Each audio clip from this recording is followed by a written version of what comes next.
E como é que está a sua conta de luz, hein?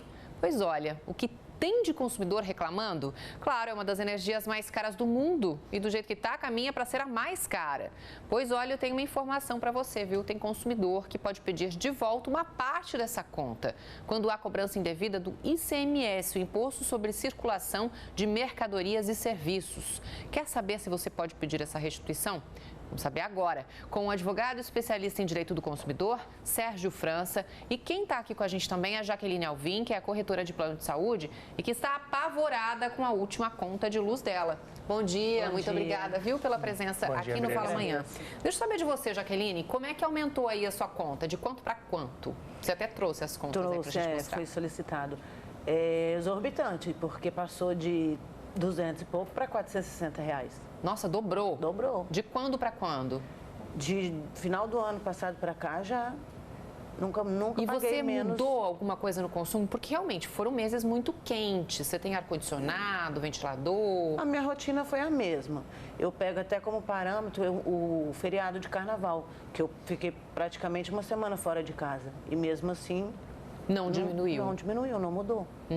Então, é uma semana fora de casa que deveria fazer diferença, né? É verdade. E tá todo mundo reclamando, viu? Eu vejo assim nas ruas, as pessoas reclamam, os amigos reclamam, todo mundo tá reclamando mesmo. Agora, essa questão do ICMS, quando ele é cobrado indevidamente, como é que funciona? Como é que a gente repara isso ali na conta de luz? O Judiciário tem entendido, junto com as associações de defesa e proteção ao consumidor, que a cobrança do ICMS sobre a tarifa de distribuição e a tarifa de transmissão da energia elétrica, elas não podem compor a base de cálculo do ICMS, né, que é o Imposto sobre Circulação de Mercadorias e Serviços. Então, essas associações do Judiciário entendem que essa cobrança seria abusiva, seria ilegal. Então, nesse caso, o consumidor cobrado, né, todos os consumidores estão sendo cobrados, estão sofrendo essa cobrança indevida. Eles teriam direito ao ressarcimento desses valores pagos nos últimos 5 anos, que é o prazo de prescrição para esse tipo de cobrança. Agora, então, quer dizer que todos nós estamos pagando um ICMS que não deveria ser cobrado da gente, todos nós. Exato, todos os consumidores, pessoa física ou jurídica. Então você imagina a alíquota incidindo sobre essas duas tarifas, né, que não poderiam incidir, para uma pessoa jurídica que tem um consumo muito elevado. Para o consumidor, isso já faz uma diferença, chega a fazer uma diferença de até 13% no valor final da conta de energia. A gente até fez uma conta aqui, por exemplo, uma empresa que gasta R$800 por mês. Se descontar 13%, que é essa cobrança indevida, teoricamente, R$100 ele teria de volta. Então, vale muito a pena entrar na justiça a tentar retirar esse dinheiro de volta, né? Aonde fica esse dinheiro? Para onde vai o ICMS? Para a gente explicar bem para a população. Exato, vale muito a pena. O ICMS é um imposto de competência estadual. Então, o beneficiário é o Estado do Espírito Santo, né? Não obstante ele ser cobrado na fatura de energia elétrica, que esse serviço é prestado por uma empresa concessionária. Então, nesse caso, o consumidor, para poder pleitear a restituição desse valor que foi pago indevidamente nessas faturas, ele tem que acionar o Estado do Espírito Santo. Ele tem que procurar um advogado, sua confiança ou a Defensoria Pública, para fazer esses cálculos e propor a ação em um juizado especial da Fazenda Pública ou mesmo na vara especializada da Fazenda Pública Estadual. Tá, nós procuramos a EDP-Celso, eles informaram que o ICMS é um imposto estadual e é definido pelo governo. Afirmou ainda que a conta de energia é apenas o agente arrecadador e o valor é totalmente repassado à administração pública. A EDP ressaltou ainda que segue todas as regras e normas da Agência Nacional de Energia Elétrica, a ANEEL, órgão regulador aí do setor elétrico. Nós tentamos entrar em contato com a Secretaria de Fazenda do Governo do Estado, mas ainda não tivemos esse retorno. Agora, como é que estão essas ações na Justiça? São muitas pessoas que já tentaram. Elas conseguiram reaver esse dinheiro? Sim, o entendimento ele é um pouco controvertido, né, no Judiciário, mas a maioria dos juízes entendem que essa cobrança é ilegal e, portanto, abusiva.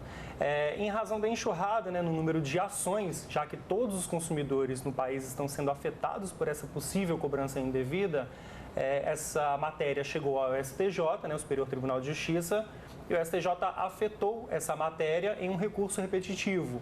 Então, todas as ações que tramitam ou que, porventura, venham a tramitar em todo o país, elas estão suspensas até a decisão dessa matéria controvertida pelo STJ.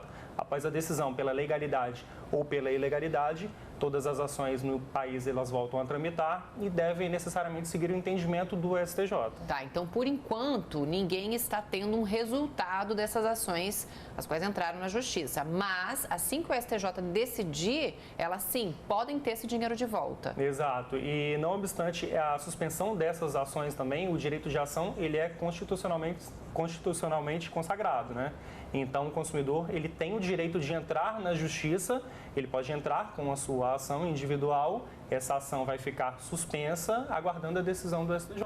O passo a passo é procurar um advogado de sua confiança ou a defensoria pública, é isso? Isso, exato. E o consumidor, então, ele tem que juntar como provas, né, já que ele tem direito ao ressarcimento dos últimos 5 anos, ele precisaria juntar as faturas desse período, né? Muitas de vezes 5 o consumidor anos, ninguém tem mais, né? Muitas vezes o consumidor não tem, mas ele tem o direito de acessar essas faturas, né? Seja por meio eletrônico, na internet, né? Mediante um cadastro, ou mesmo requerer a própria EDP, né? A empresa pública. Se a empresa se recusar a fornecer um demonstrativo de pagamento e de cobrança de todos esses anos, ele pode procurar os órgãos de defesa do consumidor para poder requerer administrativamente esse fornecimento. PROCON, tá? Para deixar mais claro. Agora, o que você pensa sobre tudo isso, Jaqueline? Eu estou aqui ó, com uma...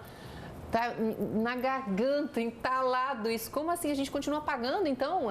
Pode ser ilegal, mas a gente vai continuar pagando. Como é que você se sente diante de tudo isso com a sua conta Me sinto cara, lesada, assim? né? E conforme ele mesmo disse, a gente tem que aguardar a decisão para poder realmente recorrer, porque não adianta recorrer também se está em suspenso. Adianta, doutor, recorrer se está em suspenso?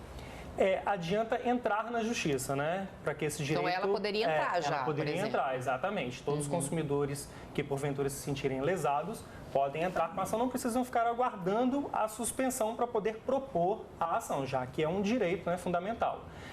Mas entrando com a ação, essa ação vai ficar suspensa no Poder Judiciário, aguardando a decisão dessa matéria controvertida junto ao STJ. Agora o que a gente fica pensando assim, né? Gente, se é ilegal, por que continuar cobrando? Então, por que não suspende a cobrança, em vez de suspender as decisões judiciais? É isso que a gente fica pensando. E aí, a gente vai continuar pagando para depois entrar na justiça? É uma contradição, né? Exatamente. Já que a maioria do Poder Judiciário entende que essa cobrança ela seria ilegal, né? O mais correto seria a suspensão, né, preventiva dessas cobranças, né? Não a própria restituição que deveria ser determinada pelo próprio Poder Judiciário, mas sim a suspensão de possíveis cobranças futuras para que o consumidor não fique com seu direito violado, né? É verdade. Olha, tem tanta gente mandando mensagem que, olha, realmente muita gente reclamando. O Cadim, Rismi, a Raquel Cadim disse, levei um susto com o meu último talão, pois fiz várias economias e ainda veio R$80 a mais, justo no calor que eu teria que diminuir, né, a energia, né? Ela não tem ar-condicionado, diz ela aqui. Podia fazer uma greve, ninguém paga a conta de luz, diz o Manuel. Não é por aí, não. Não adianta pagar, que senão você vai ficar sem energia nenhuma. E a Conceição diz o seguinte, tem uma casa fechada, não tem nada ligado e mesmo assim veio R$65, gente. Tem alguma coisa muito errada aí. O Porto também diz, o apartamento do meu filho está fechado, medidor está desligado e veio cobrando 131 como é que é? Quilowatts. Kilowatts. Desculpa, gente, a ignorância. E o que fazer, então? Realmente, o que fazer quando você tem uma casa fechada, não tem medidor e ainda vem cobrança? O que fazer? Nesses casos, esse tipo de cobrança tem que ser, né, pleiteado junto aos órgãos de defesa do consumidor, seria contra a própria EDP, né, a empresa pública. A empresa ela é obrigada a enviar um técnico, né, na residência do consumidor para poder fazer a aferição, né, do sistema interno de distribuição para poder verificar se tem algum escape, né, e se a transmissão está sendo feita corretamente. Tá certo. Olha, muita gente ainda continua mandando. A Maria da Penha disse que até o chuveiro elétrico dela foi desligado e mesmo assim a conta dela foi R$525. Somos 2 pessoas. Olha, realmente contando, né, André, que nós terrível, estamos na tarifa verde. Exatamente. Imagina se estivéssemos na amarela para vermelha. É verdade, tem mais isso ainda.